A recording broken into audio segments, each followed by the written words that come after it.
আসসালামু আলাইকুম রহমতুল্লাহ বরকাত। আপনাদেরকে একটা ছোট্ট কথা বলার জন্য আসছি।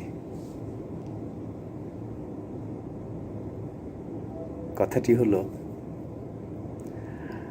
আমাদের দৈনন্দিন জীবনযাত্রায় চলতে ফিরতে রাস্তাঘাটে আমাদের অনেক সময় অনেক অপ্রীতিকর পরিস্থিতির মোকাবেলা করতে হয়।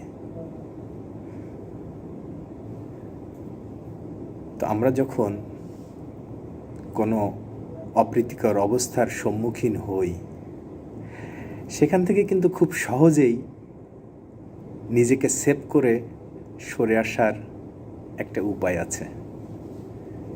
উপায়টি হলো নিজের ইগোকে ত্যাগ করতে হবে। নিজের ইগোকে ত্যাগ করে যদি আমরা ছোট্ট একটি শব্দ সরি কথাটি বলে সেখান থেকে সরে আসি, আমার মনে হয় আমরা খুব সহজেই একটা অপ্রীতিকর পরিস্থিতির মোকাবেলা করে সেখান থেকে সরে আসতে পারি। ও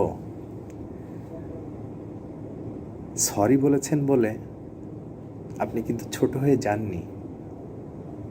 যে সরি বলে সে কখনোই ছোট হয়ে যায় না, বরং আপনি যাকে সরি বলছেন সে অনুতপ্ত হয়। ধন্যবাদ, ভালো থাকবেন।